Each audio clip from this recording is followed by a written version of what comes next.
मैं हूँ रंजन कुमार और आप देख रहे हैं literary characters of Ranjan Kumar. और इसमें चल रही है कहानी मेरे उपन्यास बड़ा बाबू पर आधारित ये वीडियो सीरीज। आज श्री नवल नारायण कथा और नवल नारायण कथा का अब तक 51 अंक आपके बीच आ चुका है। आज प्रस्तुत है 52वां अंक। और 52वें अंक की कहानी से पहले आपको कहानी पता है कि हमने पिछले अंक में कहानी को कहाँ पर छोड़ा था। नवल नारायण ने पहले हंस के भाई कंस को, माया के भाई कंस को, अपनी पत्नी माया के भाई कंस को 5,500 रुपये करके 4 बार में उधार 20,000 रुपये दिए थे। और उसके बाद चौड़े होकर के अपने भाई को 1,200 रुपये की मदद कर दी। माया को तब तकलीफ नहीं थी जब कंस को रुपये मिल रहे थे, लेकिन माया के पेट में मरोड़े उठने लगी जब नवल नारायण ने अपने भाई भगवंत की मदद कर दी। और दत्त बाबू अपनी पत्नी के साथ बीमार कंडीशन में उसरी आके रह रहे थे। नवल नारायण लेके आया था, उनको दिखाने गया था। तो माया ने उन पे जुल्म करना शुरू कर दिया, उनके बोतल तोड़ देती थी दवाओं की। और जब वो दवा खा रहे होते थे तो आती थी और उनके मुंह पे पूरा लोटा पानी उड़ेल जाती थी, उनके हाथ से दवाएं लेके जाके छीन के फेंक दिया करती थी। और अश्लील से अश्लील भाषा में, पता है माया को कि दत्त बाबू डर के मारे बताएंगे नहीं नवल नारायण को। और दत्त बाबू ने कभी नवल नारायण को बताया भी नहीं। लेकिन माया, हमारे बुढ़े तो यहाँ हमारा खून पीने आया है, सब इसी तरह के लैंग्वेज में उनसे बात किया करती थी। और बीच में माया ने दत्त बाबू के जेब से रुपये भी निकालने शुरू कर दिए। जब दत्त बाबू को पेंशन मिलता, पेंशन लेके आते, तो उनके जेब से रुपये, अब 1,200 रुपये नवल नारायण ने दिए थे अपने भाई को मदद के लिए। और उसके बदले में माया ने, अब दत्त बाबू ने अपनी पत्नी को बताया था, एक बार रंजितवा ने सुना था कि 3-5 के नोट गायब हो गए हैं। अगली बार फिर जब कुछ पैसे चोरी हुए तो दत्त बाबू यहाँ से मैदान छोड़ के भाग गए। ठीक नहीं हुए थे, लेकिन उनको लगा कि हाँ, मेरा रुपया भी चोरी होता है और हम किसी को बता भी नहीं पाते। अगर नवल को बता देंगे तो गड़बड़ होगा, क्योंकि माया स्वीकार करेगी नहीं कि उसने निकाला है, तो ये बच्चे को पिटवाएगी और खास करके रंजितवा को पिटवाएगी, क्योंकि सारा इल्जाम अंत में ये रंजितवा के ऊपर जाएगा। और दत्त बाबू को पता था कि ये रंजितवा या और अन्य जो बच्चे हैं बकलेश्वर नौआ, ये सब पैसा नहीं चुराते हैं, इनका ये सब लक्षण नहीं है। ये सब लक्षण अगर है तो ये माया का ही गुण हो सकता है। और उनके पैसे गायब हो रहे थे। तो 1,200 रुपये नवल नारायण ने दिए थे भगवंत को अपने भाई को मदद करने के लिए, और उसके एवज में 3,000 रुपये कम से कम माया ने गायब कर लिए दत्त बाबू के पेंशन से 2 महीने में। तो दत्त बाबू इस नुकसान को सहने के लिए और इस तरह के गाली गलौज को सहने के लिए तैयार और नहीं थे। तो वो अपनी पत्नी के साथ रवाना हो जाते। और इस बीच में वो एक ठाकुर मास्टर को टीचर नियुक्त करवा जाते हैं 30 रुपये महीना पर। अब दत्त बाबू तो चले जाते हैं और इधर माया झगड़ा कर लेती है। चूंकि नवल नारायण ने पैसे दिए ना अपने भाई को, तो माया को उससे बड़ी चिढ़। माया बातचीत तक बंद कर दी है नवल नारायण से।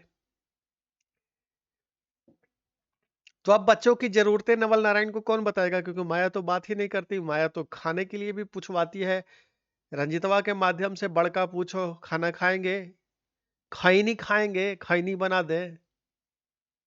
तो माया ये वाली स्त्री है। इस बीच में रंजितवा महसूस करता है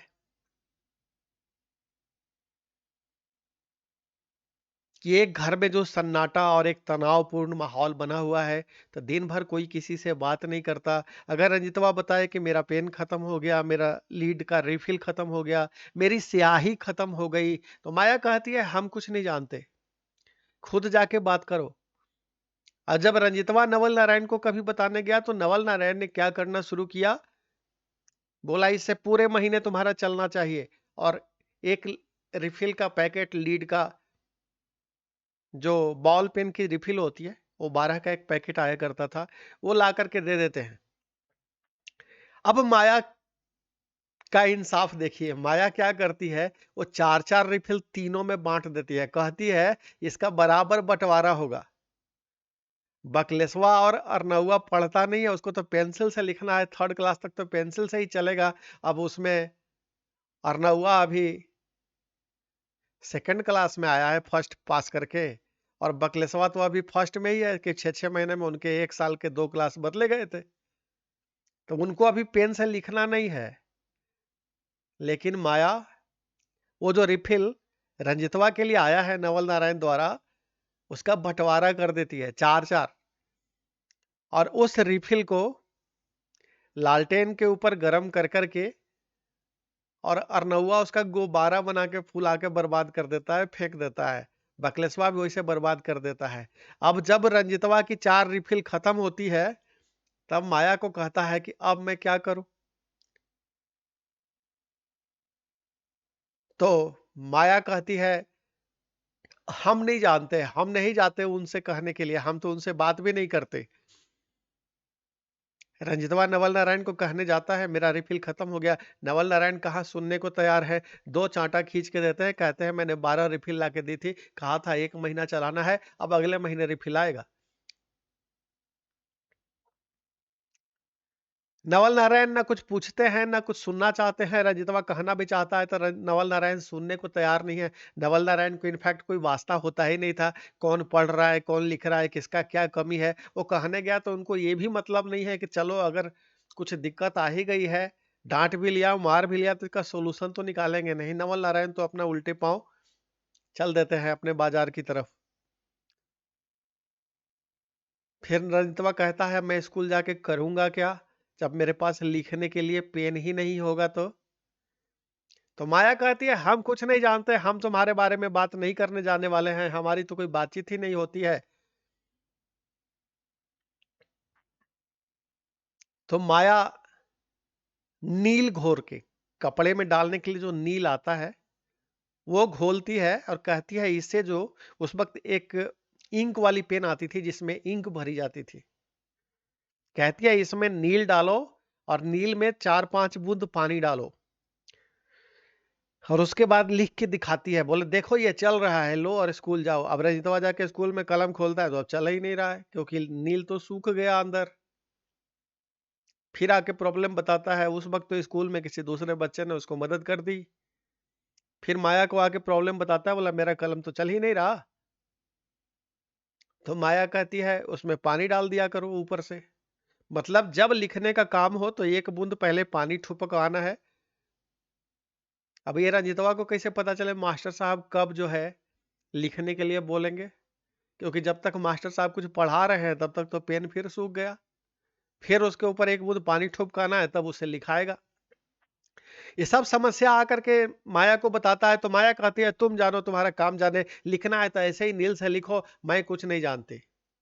तब रंजीतवा पूछता है कि तुमने ये रिफिल क्यों दिया था ये बर्बाद करने के लिए, और रिफिल मेरे लिए आया था ना, तुमने ये अरनउआ और बकलेसवा को गुब्बारा फुलाने के लिए रिफिल क्यों दिया, उसको बर्बाद क्यों कराया, मेरा तो 1 महीना चल जाता उससे।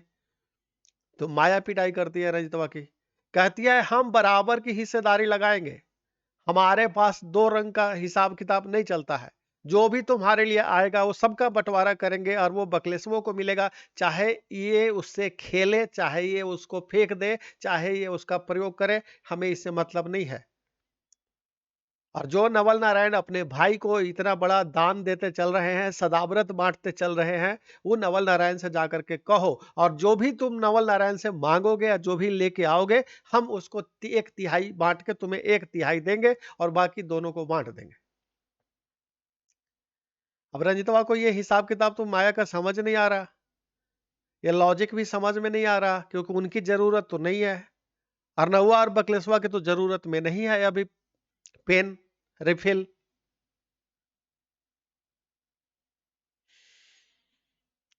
तो रंजीतवा क्या करता है कि उसके पास जो रद्दी कागज थे, उसके जो कॉपी लिख करके वो खत्म कर चुका है, वो कबाड़ी में बेचता है।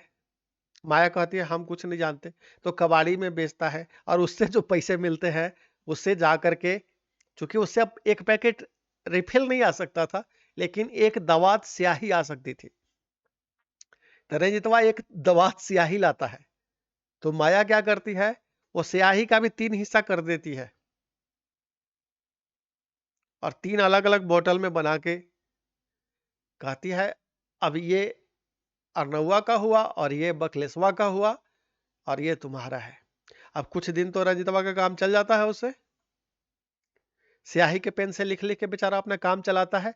लेकिन इस बीच में स्याही के पेन का नीब टूट जाता है, क्योंकि उसमें जो एक नीब आती है, बाप नीब समझते होंगे।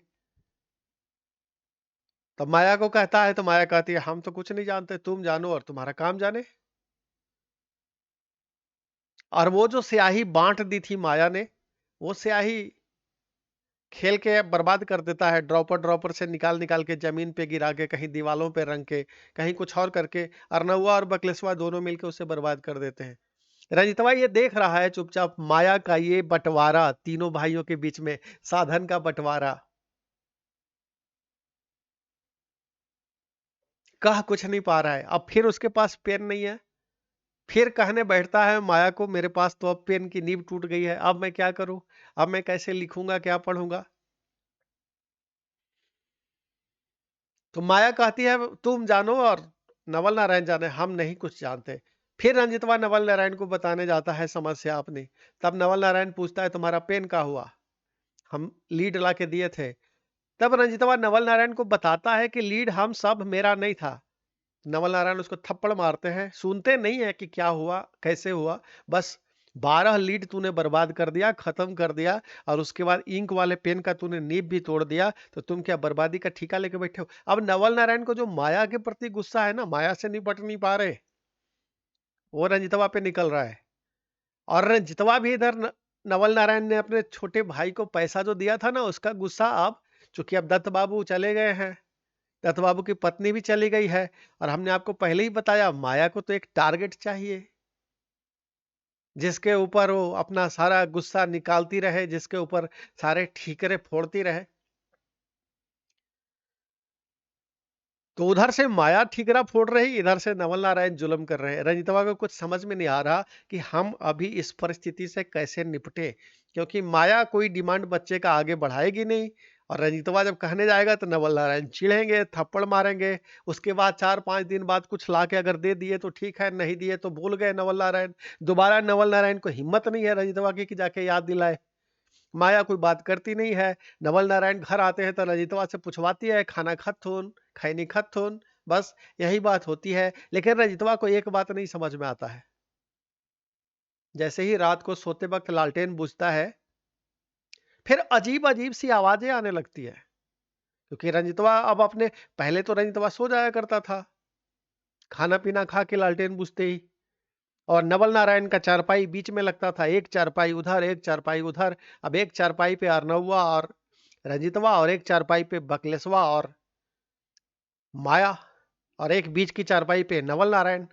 और नवल नारायण की चारपाई में 4 बांस के डंडे लगते थे, जिसमें मच्छरदानी लगी होती थी, और बाकी दोनों चारपाइयों की जो मच्छरदानी लगती थी वो नवल नारायण के उस डंडे से बनती थी। और बाकी जो 2 डंडे, 2 मच्छरदानी के कोर थे, वो 2 दूसरी तरफ के दीवालों में बनते थे। अब जब रंजितवा को टेंशन इस बात की कि कल अब फिर कैसे लिखेंगे, हमारे पास तो पेन है नहीं, पेन घर में था नहीं, तो होमवर्क भी किए नहीं, अब स्कूल में भी ना पिटाई हो। स्कूल में तो कोई साथी हेल्प कर देता है, देखता है इसका पेन नहीं चल रहा है तो, लेकिन घर में कहाँ से लिखे। घर में मास्टर साहब पढ़ाने आवे तो अब रजितवा वहां पे खड़ा हो जाए, बोले पेन तो नहीं है, पेंसिल है, जो बकलेसवा अरनउआ लिखता है उसकी भरपूर पेंसिलें पड़ी रहती थी। तो पेंसिल से लिखते देख के जेब से अपने निकाल के ठाकुर जी मास्टर साहब जो पढ़ाने आते थे वो अपना पेन दे दिया करते थे। उस वक्त उनके पेन से लिख लेता था, जाते वक्त उनको पेन दे देता था। तब रंजीतवा को इस तनाव में कि मेरे को कल कैसे, होमवर्क तो बना नहीं, कल कैसे लिखना होगा स्कूल में पता नहीं, इस तनाव में उसकी नींद नहीं आ रही। और उस बीच में माया लालटेन बुझाने से पहले सोने तो बकलेसवा के साथ जाएगी, लेकिन 10 मिनट के बाद ही अजीब अजीब सी आवाजें आने लगेंगी, लगेगा जैसे भूकंप आ गया है, पूरी मच्छरदानी जोर जोर से हिल रही है, कुछ समझ नहीं आ रहा है। माया अजीब अजीब सी आवाजें निकाल रही है, नवल नारायण का चारपाई पूरा हिल रहा है, कुछ समझ में नहीं आता था।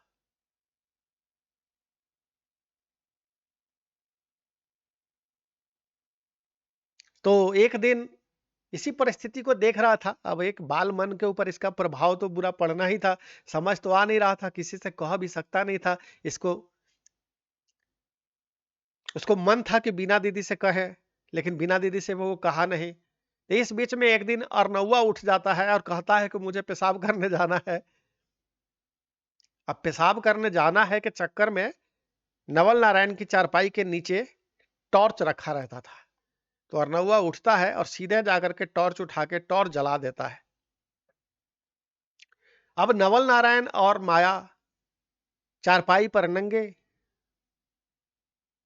अब इससे ज्यादा हम आपको वीडियो में नहीं बता सकते, आप सब समझदार हैं, समझ सकते हैं। लेकिन इन बेशर्मों को शर्म कहां।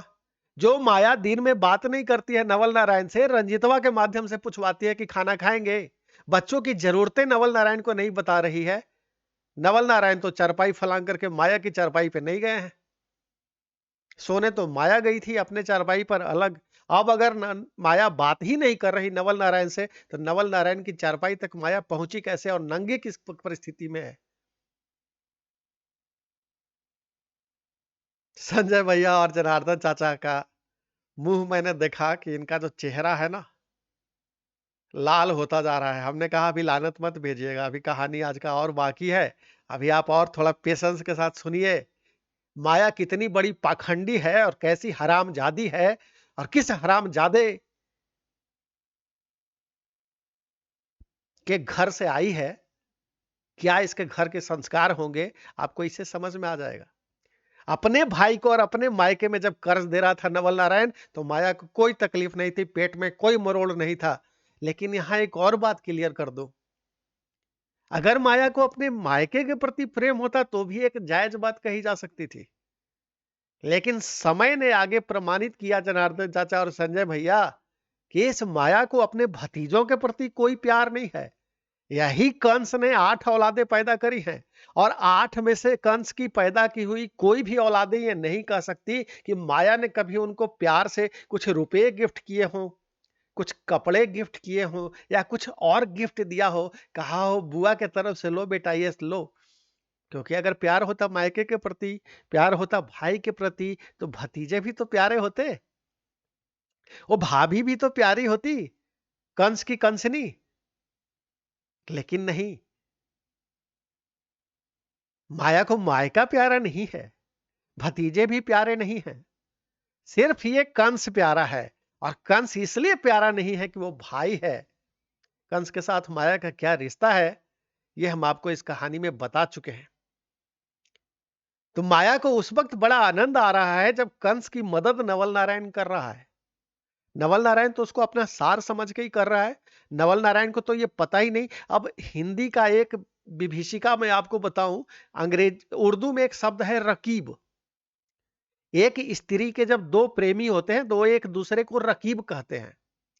अब नवल नारायण अपनी पत्नी के जो इसके कई प्रेमी हैं, उधर नबी मियाँ भी हैं, रतन भी था, बिशुनुआ भी था, और ये कंस भी है इसका भाई। तब ये नवल नारायण का इन चारों के साथ क्या रिश्ता है। उर्दू में कहेंगे तो रकीब है, और औरतों के लिए सौतन शब्द बना है, लेकिन मर्द के लिए हिंदी डिक्शनरी में कोई शब्द ही नहीं है। तो मैं आपको कह नहीं सकता कि इनके बीच का रिश्ता क्या है। उर्दू के हिसाब से समझाऊं तो रकीबों वाला रिश्ता है। तो हंस और हंस के भाई कंस से नवल नारायण का केवल वो साला बहनोई का रिश्ता नहीं है, ये दोनों एक दूसरे के रकीब भी हैं, क्योंकि माया इन दोनों के बीच की कड़ी है। अब नवल नारायण की पत्नी है माया, और कंस की प्रेमिका भी तो है माया, नाजायज संबंधों वाली। बहन का रिश्ता तो पीछे छूट गया है, इसलिए माया को कोई तकलीफ नहीं है। पैसा दे रहा है, मांगने आया कंस, कंस को 4 बार पैसा दिया गया, 5-5 हजार रुपए, 20,000 रुपए। माया को कोई तकलीफ नहीं, एक बार भी मुंह नहीं खोला। लेकिन नवल नारायण ने गलती से एक बार अपने भाई की मदद कर दी। अब नवल नारायण की खटिया खड़ी है। नवल नारायण से माया बात नहीं कर रही, घर का पूरा माहौल बिगड़ा हुआ है, बच्चों की जरूरतों को कोई देखने वाला नहीं है, क्योंकि माया अब देखेगी नहीं, नवल नारायण से कहेगी नहीं। नवल नारायण को खुद कुछ समझ में आएगा नहीं, क्योंकि नवल नारायण की तो बाहर अपनी एक अलग ही दुनिया है, उनको तो बाहर से ही फुर्सत नहीं है। और उस बीच में बच्चों का बचपन मारा जा रहा है, उनकी ज़रूरतें मारी जा रही हैं और नवल नारायण को सिर्फ़ एक ही बात पता है, जैसे ही कोई कुछ कहने आए, अगर अपनी ज़रूरतें बताने के लिए बड़ी मुश्किल से हिम्मत करके बच्चे पहुँचते थे बताने, तो नवल नारायण एक थप्पड़। सुनना नहीं है, समझना नहीं है। लेकिन ये जो रात में कुकर्म फिर नवल नारायण और माया कैसे खेल कर रहे थे? जाहिर सी बात है, आप में से बहुत से लोग कहेंगे ये पति पत्नी के बीच का सामान्य रिश्ता है, लेकिन जब पति पत्नी के बीच एक नॉर्मल सामान्य सी बातचीत बंद है, तो ये फिर एक सामान्य रिश्ता कैसे है? और इस रिश्ते की पहल कौन कर रहा है? क्योंकि चारपाई तो माया का बदलता है, नवल नारायण का नहीं। तो आप इससे समझ सकते हैं कि माया वासना में लिप्त कैसी कठपुतली है। उसके लिए अपनी शारीरिक जरूरतें उसकी पूरी हो जाएं, उसके लिए उसका कोई झगड़ा नवल नारायण से नहीं है। लेकिन बाकी और दूसरे घर की हर एक्टिविटीज के लिए नवल नारायण से उसका झगड़ा है, उसका बातचीत बंद है। तो अब अरनउआ को माया समझाती है। अब अरनउआ के जीवन में अरनउआ चरित्रहीन लड़का क्यों बना, थोड़ा सा मुझे इस नंगाई को खोलना पड़ेगा। तो माया अगले दिन उसको बहुत अच्छे से पाठ पढ़ाती है, बोले मेरा पैर दर्द कर रहा था, इसीलिए नवल नारायण जो है ना, क्योंकि अब अरनउआ पूछता है, वो जो पोजीशन उसने देखा था कि ये क्या हो रहा था, हमने टॉर्च जलाया तो तुम दोनों सब दोनों लंगटे थे, उसका वही शब्द है। लंगटे दोनों पड़े हुए थे एक दूसरे के ऊपर। तो माया कहती है पैर दुख रहा था, इसलिए हमारे पैर में पैर रगड़ के नवल नारायण हमारे पैर का दर्द निकाल रहे थे। अब उस दिन से अरनउआ एक नया खेल शुरू करता है। जब मन करता है तब अपना पैंट खोल लेता है, नंगा हो जाता है और जाकर के कभी रजितवा को और कभी बकलेसवा को कहता है चल भाई मेरा पैर दर्द कर रहा है और मेरे को अपना पैर में पैर रगड़वा के मुझे अपना दर्द निकलवाना है, जैसे मैया निकलवा रही थी पापा के साथ। रंजितवा माया को ये बताता है तो रंजितवा ही थप्पड़ खाता है फिर से। वो कहने आता है कि ऐसे ऐसे अरनउआ कह रहा है। पहले भी अरनउआ कुछ ऐसी ही बातें कर रहा था अश्लील, लेकिन उसका ठीकरा माया ने फुड़वा दिया था नवल नारायण से रंजितवा के ऊपर। पीछे की कहानी आपको याद होगी। अब अरनउआ के इस कृत्य को बताने के लिए रंजितवा आता है कि ये गलत सलत ऐसे अरनउआ काम करता है, ये करना शुरू किया है, ये क्या है। तो माया कहती है अरनउआ ऐसा कुछ नहीं कर रहा है, ये सब तुम्हारा बकवास किया हुआ है। अरे भाई वो कर रहा है, ये गवाही बकलेसवो दे रहा है। तो कहते ठीक है वो जो कर रहा है करने दो, तुम इस पे काहे के लिए चुगली उसका करने आए हो। और नवल नारायण तक तो ये बात पहुंचनी नहीं है, जो बात शायद नवल नारायण को पहुंचाई जानी चाहिए थी और शायद अच्छे से काउंसलिंग करके अरनउआ को सही बात क्या है, कुछ उसके जो दिमाग में ये भूसा भर गया था वो समझाई जानी चाहिए थी, लेकिन नहीं समझाया जाता है।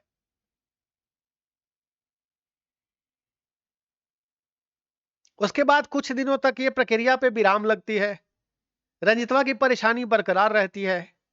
और एक दिन फिर ऐसे ही रंजितवा को नींद नहीं आ रहा था और फिर एक दिन ऐसे ही अजीब-अजीब सी आवाजें, जिससे रंजितवा को ये समझ में आया जैसे नवल नारायण पता नहीं कितना टॉर्चर माया के ऊपर कर रहे होंगे, क्या कर रहे होंगे। धरो मत, पकड़ो मत, काटो मत। इससे ज़्यादा हम आपको अब इसमें बता नहीं सकते, कहानी जब लिखी जाएगी तो उसको एक अलग शब्द दिया जाएगा कि वहाँ पे वो क्या शब्द का उचित प्रयोग होगा। और मच्छरदानी जोर-जोर से हिल रहा है, लग रहा है जैसे भूकंप में भी इतना नहीं हिलता होगा। तो रंजितवा को समझ में नहीं आता है कि अब क्या करे भाई?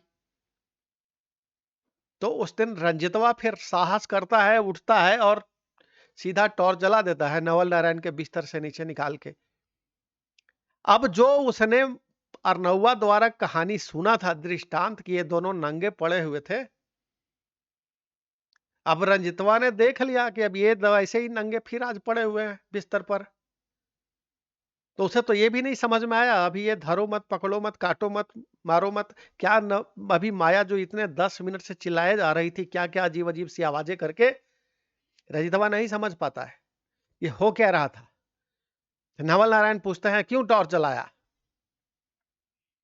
तो रंजितवा कहता है कि नींद नहीं आ रहा था और समझ में नहीं आ रहा है, हमारा मच्छरदानी इतना ज़ोर-ज़ोर से क्यों हिल रहा है? हमको लगा कि भूकंप आ गया है और कोई चिल्ला भी रहा था। नवल नारायण कहता है टॉर्च बुझाओ।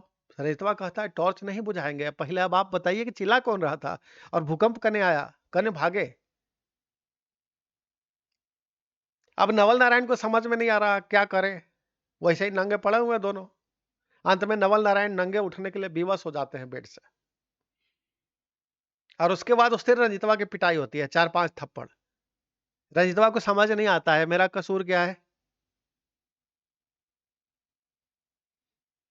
क्योंकि नवल नारायण थप्पड़ मारते हुए सिर्फ एक ही बात कह रहे हैं कि तुमने टॉर्च क्यों जलाया। रंजितवा जवाब देता है क्यों जलाया,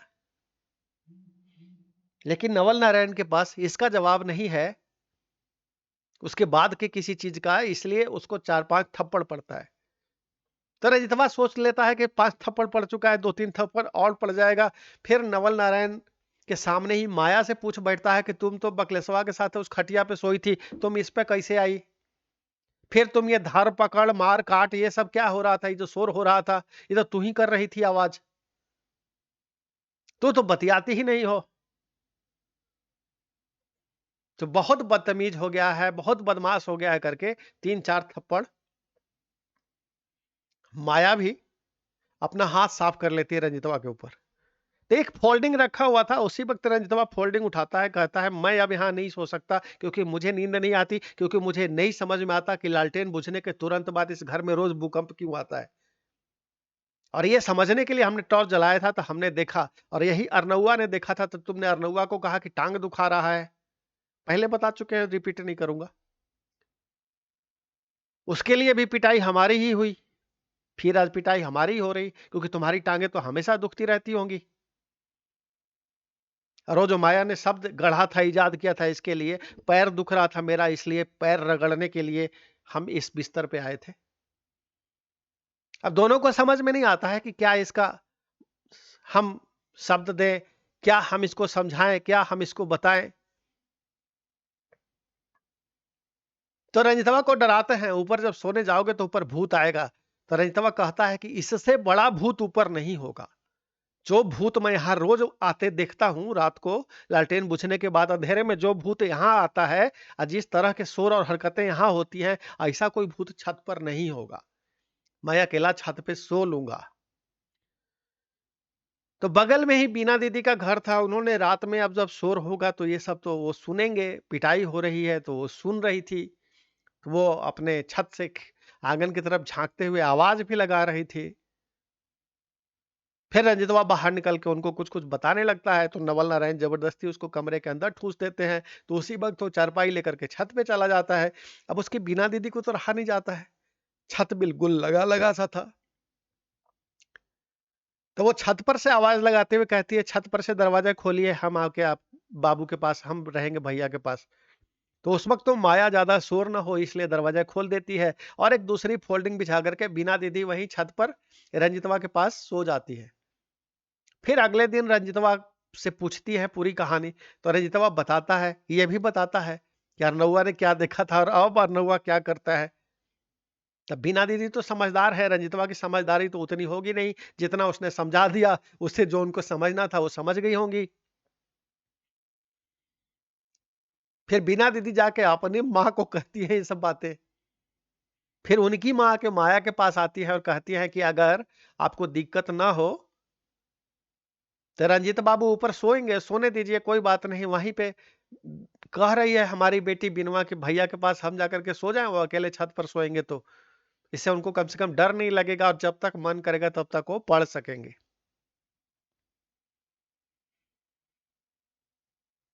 तब माया का सद्बुद्धि कहिए या माया का बुद्धि खराब होना कहिए, माया उसको अलाउ कर देती है। और उसके बाद से वो जो रंजितवा की बीना दीदी है वो फिर वही साथ में उधर दूसरी चारपाई पर, उसी छत पर जहां रंजितवा सोने के लिए खुले छत की ओर तरफ चला गया है, जो छत का बरामदा था, तो वहां पे सोता था, वहीं पे पढ़ता था। और उसी के बगल में बीना दीदी का घर था, बीना दीदी उसी छत से इस छत से उस छत निकल जाती थी। तो बीना दीदी फिर इस घर में रहने लगती है, सोने के लिए इधर छत पे इधर क्रॉस कर जाती है। और अब रंजितवा को एक स्वतंत्रता मिल गई है कि जितनी देर तक मन करे उतनी देर तक लालटेन जला के रात में देर तक पढ़ सकता है। लेकिन उसकी कलम की प्रॉब्लम बनी हुई है, क्योंकि नवल नारायण ला करके देगा नहीं, और आगे भी नवल नारायण जब ला के देगा तो जैसे ही वो रिफिल के 12 पत्ते का एक पैक ला के देगा, माया उसको तीनों के बीच में बराबर बराबर बांट देगी और कहेगी मैं नहीं जानती कि तुम क्या करोगे, हमारा काम है सबको बराबर बांट देना। तुमको अगर बराबर हिस्सा चाहिए तो इसके लिए जो पेंसिल आता है वो हम तुमको भी काट के दे देंगे। तो रजितवा उस पेंसिल का क्या करता, उसको तो लिखने के लिए पेन चाहिए था। इसी परिस्थिति में जिंदगी गुजर रही होती है कि इसी बीच में ये जो ठाकुर जी पढ़ाने आते थे मास्टर साहब, लगभग 3 महीने का समय गुजरता है। ठाकुर मास्टर साहब एक दिन कहते हैं से कहिएगा पिताजी को कि 2 महीना हो गया है, पैसा नहीं मिला है।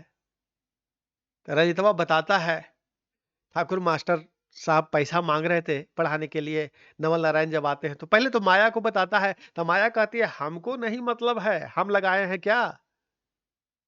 मास्टर जो लगा के गया था, तुम्हारे दादा लगा के गया है, तो अपन ददवा को पूछो। ये माया का जवाब है, ये माया का लैंग्वेज है। तुम्हारे वही ददवा आके पैसा देंगे मास्टर साहब को, मास्टर साहब को हमने लगाया है क्या? और नहीं तो जाके अपने बाप से पूछो, हम नहीं बात करते। तब रंजितवा के पास ऑप्शन क्या था? मास्टर साहब ने तो पैसा मांगा था, पढ़ाने भी आ रहे थे। तो रंजितवा बताता है कि मास्टर साहब पैसा मांग रहे हैं नवल नारायण से। तो नवल नारायण भी यही जवाब देता है, बोले कौन मास्टर साहब पैसा मांग रहे हैं? तो बोला ठाकुर जी पढ़ाने आते हैं। तो बोला ठाकुर जी को पढ़ाने के लिए कौन बुलाया? तो बताता है बाबा बुलाए थे। तो बाबा बुलाए थे तो बाबा जानेंगे, पैसा देंगे, जब बाबा आएंगे तो पैसा देंगे। हम क्यों पैसा देंगे? हम मास्टर साहब को लगाए हैं क्या अपने यहाँ पढ़ाने के लिए? रईतों को समझ में नहीं आता है ये क्या कह रहे हैं। फिलहाल अगले दिन वो मास्टर साहब को यही बात कह देता है कि ये जवाब मिला है कि जब बाबा आएंगे तब आपको पैसा बाबा ही देंगे, क्योंकि बाबा ने आपको लगाया। ठाकुर मास्टर साहब कहते हैं ठीक है कोई बात नहीं, हम उनका आने का प्रतीक्षा करेंगे। और उसके बाद एक दिन उसके और आगे 15-20 दिन तक मास्टर साहब पढ़ाने आते हैं, और फिर एक दिन चुपके से मास्टर साहब पढ़ाने आना बंद कर देते हैं। स्कूल में आते हैं पढ़ाने, रंजितवा भी कभी पूछने नहीं गया मास्टर साहब से पलट करके कि मास्टर साहब आपने पढ़ाने आना क्यों बंद कर दिया, क्योंकि रंजितवा ने इसको समझ लिया कि शायद मास्टर साहब को पैसा नहीं मिला। 2 महीना हो गया था, तो तीसरा महीना भी हो गया और बाबा भी नहीं आए हैं और ये लोग पैसा दे नहीं रहे हैं, तो इसलिए मास्टर साहब ने पढ़ाना बंद कर दिया। संजय भैया कहते हैं लानत है हरामखोर नवल नारायण को। बच्चा किसका पढ़ रहा था, दत्त बाबू का कि यही नवल नारायण का? और इस माया को तो एक जो कहानी हम सुने हैं रंजन बाबू, गजबे है। तो जनार्दन चाचा कहते हैं हम तो स्पीचलेस हो गए हैं संजय, हमको तो कुछ सूझा ही नहीं रहा है कि हम क्या जवाब दें, हम क्या बोले, अभी सन्नाटे में हैं हम। क्योंकि किसी बच्चे को ऐसी परिस्थिति से भी गुजरना पड़ेगा, ये हम कल्पना नहीं कर सकते हैं। तो मैं उनको कहता हूँ जनार्दन चाचा और संजय भैया, एक ही परिस्थिति अर्नउआ ने देखा, रंजितवा ने देखा। रंजितवा इससे बिगड़ा नहीं, रंजितवा ने उस परिस्थिति को अपने आंखों से देखा और नजरअंदाज कर दिया, और उस परिस्थिति को आगे बढ़ने के लिए अपना अवसर बना लिया, और उस परिस्थिति से खुद को बाहर निकाल के छत पे सोने का हिम्मत किया। तो उसे साथ मिल गया अपने बगल में रहने वाली बीना दीदी का, कि वो जो अपने बगल के छत में जस्ट बगल में ही छत था, जो छत उस पे सोया करती थी, अब वो उधर से केवल इधर आकर के रात में सो जाया करती थी। इसके चलते रंजितवा को लिबर्टी मिल गया कि देर रात तक अब कभी भी माया लालटेन बुझा करके, क्योंकि माया को तो चारपाई कूदना इधर से उधर, तो एक समय है, लेकिन रंजितवा को तो पढ़ने के लिए अब असीमित समय चाहिए था, जब तक मन करे तब तक जग के पढ़ सके, तो संभव नहीं था। माया लालटेन बुझा देती थी, सब कोई सो जाओ। तो रंजितवा इस तरह उस अवसर को भुना लिया अपने जीवन में आगे बढ़ने के लिए, लेकिन अर्नउआ को जो ये गलत समझाया गया माया द्वारा, उसने अर्नउआ का जीवन खराब कर दिया, उसको मानसिक रूप से विकृत कर दिया, और वो जो हरकतें अरनहुआ ने करना शुरू किया, इसका नतीजा ये हुआ कि अरनहुआ के अंदर वो समलैंगिकता का गुण आना शुरू हो गया, क्योंकि वो कभी भी जब मन करे नंगा हो जाना है, जब मन करे कहना है मेरे पैर में पैर रगड़ो, मेरा पैर दर्द कर रहा है। ये हरकतें उसने स्कूल में चालू करी, स्कूल में उधर बाथरूम में जाके चालू करी, और नतीजा ये हुआ कि अरनहुआ नॉर्मल नहीं रह गया, होमोसेक्सुअल बच्चे के रूप में परिणित होता चला गया। हालांकि ऐसा नहीं है कि इसकी भनक नवल नारायण को नहीं लगी,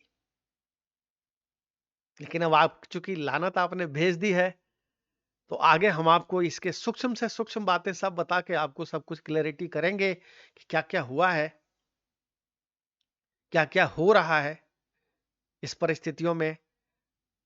संजय भैया कहते हैं लेकिन माया का ये इंसाफ भी गजब है, रिफिल भी आए बांट देना है, दवात आए तो सियाही बांट देना है।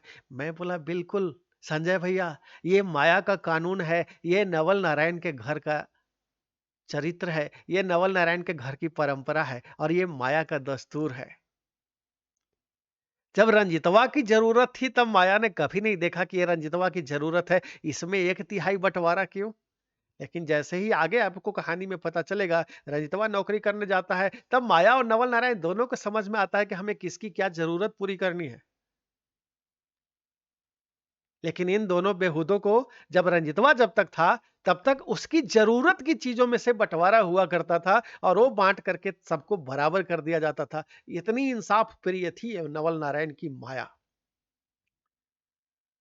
तो जनार्दन चाचा कहते हैं इंसाफ प्रिय है कि कितनी दोगली है, ये तो हमको समझ में नहीं आ रहा है रंजन बाबू। दोगली औरत तो ये है, इसके भाई को पैसा मिले तो कोई दिक्कत नहीं है, और नवल नारायण अपने भाई को पैसा दे तो नवल नारायण का जीना गरगट, बच्चों का जीना, शायद लाइफ बच्चों की बर्बाद करने का काम इस माया ने उसके बाद ही किया होगा कि मुझे तुम्हारी जरूरतें अब नवल नारायण से नहीं बतानी है। तो नवल नारायण तो पहले ही घर द्वार के प्रति चिंतित नहीं था, और अब माया ने भी घर द्वार के प्रति अपनी चिंता छोड़ दी है, बच्चों की जरूरतों को नवल नारायण को बताना छोड़ दिया है। तो ये बच्चे बेचारे कैसे पल बढ़ रहे होंगे, ये मैं आज जान पा रहा हूं, तो मुझे बहुत दुख हो रहा है रंजन बाबू। हमें बोला आप रंजितवा से जुड़े रहे हैं, आपका बड़ा स्नेह भी रहा है। जनार्दन चाचा कहते हैं हाँ, रंजीत बाबू से ही हमारा सबसे ज्यादा स्नेह भी रहा है, इसीलिए हमको आज ज्यादा दुख हो रहा है ये जान के कि रंजीत बाबू का संघर्ष क्या था। तो हम कहते हैं ठीक है जनार्दन चाचा, अब आप लानते भेज दिए हैं तो लानते भेजते रहिए। ये दोनों मिलके लानते भेज रहे हैं, नवल नारायण लानत है, माया तेरे को लानत है, हंस तुझे लानत है, और हंस तेरे खानदान में जो पैदा हुआ था ये कंस, उसको भी लानत है। और ये माया को तो लानत है ही, भाई के प्रति कितना प्यार है, लेकिन अपने भतीजों के प्रति नहीं, अपनी भतीजी के प्रति नहीं, अपनी किसी भाभी के प्रति भी नहीं। इनमें से किसी को याद नहीं होगा कि एक ढेला भी उठा करके माया ने प्यार से मुस्कुरा के हंस के दिया होगा कि मैं तुम्हें ये गिफ्ट करना चाहती हूं। लेकिन कंस के प्रति बहुत प्यार है। तो अब आप समझ सकते हैं कि कंस के प्रति माया का रिश्ता क्या है। और नवल नारायण के माया कंस से रिश्ता का तो शब्द मिला ही नहीं हिंदी में, उर्दू में रकीब है। हम आपको एक नया शब्द कह सकते हैं, सौता समझ सकते हैं आप इसको। तो कंस जो है नवल नारायण का सिर्फ सार ही नहीं है, सौता भी है। एक नया शब्द ले लीजिए आज आप हमसे, सौता कह के बुला सकते हैं जो इस तरह के रिश्ते वाले हो। तो जनार्दन चाचा और संजय भैया उधर लानते भेज रहे हैं। इसके आगे की कहानी हम आपको बताएंगे, ये कहानी बढ़ेगी ऐसे ही आगे, सारे संघर्षों की दास्तान को आगे रखते हुए। आपको पता है मैं हूं रंजन कुमार, आप देख रहे हैं literary characters of Ranjan Kumar. शप्रेम, नमस्कार।